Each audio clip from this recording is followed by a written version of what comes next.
Halo teman-teman semua, aku dari kelompok 2 Geoscience ingin memberikan sedikit gambaran isi mengenai makalah kami yang berjudul Iklim dan Distribusi Vegetasi Alami. Anggota kelompok kami yaitu saya sendiri, Tasya, Azril, Brian, Johannes, Siva, Davinka, Iqbal, Sapaat, dan Hairani.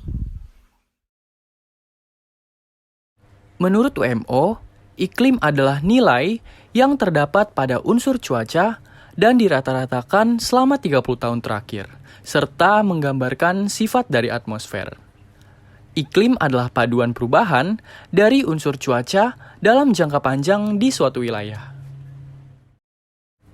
Cuaca maupun iklim dapat dinyatakan dengan susunan unsur fisika yang terdiri dari radiasi surya dengan satuan watt per meter persegi, lama penyinaran dengan satuan jam, suhu udara dalam derajat Celcius, kelembapan udara dalam persentase, tekanan udara dalam milibar, kecepatan angin dan arah angin, penutupan awan, presipitasi, hujan, dan evaporasi atau evapotranspirasi.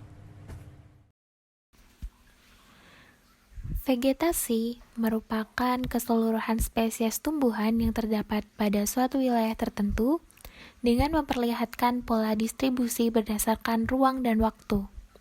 Vegetasi alami dilihat sebagai kenampakan dari keadaan iklim yang sesungguhnya, sehingga batas iklim ditentukan berdasarkan batas hidup vegetasi. Vegetasi terdiri dari herba kecil abadi, semak rendah, lumut, lumut kerak, dan berbagai lumut. Distribusi vegetasi alami yang pertama adalah vegetasi hutan hujan tropis. Vegetasi hutan hujan tropis biasanya berada pada wilayah tropis yang berada pada daerah ekuator atau subekuator yang hanya memiliki dua musim, yaitu musim hujan dan musim kemarau. Suhu rata-rata pada wilayah tersebut berada pada kisaran 25 sampai 29 derajat Celcius. Vegetasi padang pasir biasanya berada di daerah yang panas dan kering dengan jumlah presipitasi yang kecil, yaitu kurang dari 30 cm per tahun. Biasanya terdapat di sekitar lintang 30 derajat. Vegetasi sabana biasanya juga terdapat pada daerah ekuator dan subekuator yang presipitasinya berkisar pada 30 sampai 50 cm dengan suhu mencapai 24 sampai 29 derajat Celcius. Akan tetapi, variasinya jauh lebih banyak jika dibandingkan dengan hutan hujan tropis. Lalu ada vegetasi kaparal yang biasanya ditemukan pada lintang 30 derajat sampai 60 derajat yang berada pada garis balik atau lingkar kutub. Daerah ini ada di sekitar Amerika Utara yang presipitasinya sekitar 30 sampai 50 cm dengan rentang suhu 10 sampai 12 derajat Celcius.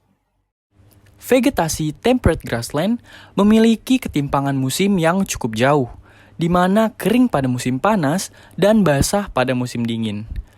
Rentang suhu juga tergolong sangat jauh, yakni minus 10 derajat Celcius pada musim dingin dan 30 derajat Celcius pada musim panas. Nah, kemudian aku mau menjelaskan nih mengenai hutan konifer. Hutan konifer atau vegetasi taiga merupakan vegetasi yang paling luas di muka bumi. Hutan ini didominasi oleh pohon yang berdaun runcing seperti jarum. Presipitasinya sekitar 30 sampai 70 cm. Bahkan, jumlahnya bisa melebihi 300 cm per tahun.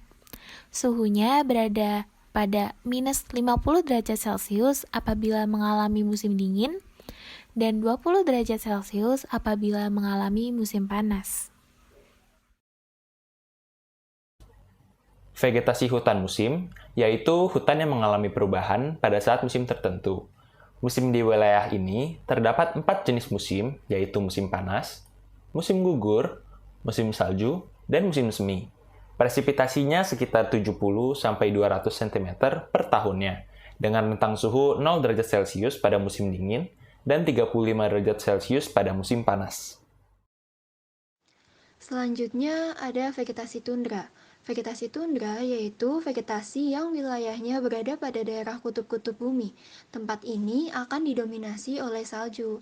Presipitasinya berkisar pada rentang 20 hingga 60 cm per tahun dengan temperatur suhu minus 30 derajat Celcius pada musim dingin dan 10 derajat Celcius pada musim panas. Kemudian ada dampak yang disebabkan oleh batas iklim ini. Dampak adanya batas iklim yang ada di bumi menyebabkan kita mampu menganalisa macam-macam vegetasi menjadi sebuah kategori dalam bioma terestrial. Adanya perbedaan keadaan lingkungan dan vegetasi yang terbentuk di permukaan bumi membuat persebaran hewan dan tumbuhan tidak sama berdasarkan vegetasi alami yang berbeda. Batas iklim bersesuaian dengan vegetasi alami, sebab vegetasi tersebut terbentuk melalui sebuah klasifikasi berdasarkan ciri-ciri secara morfologis dan korologis.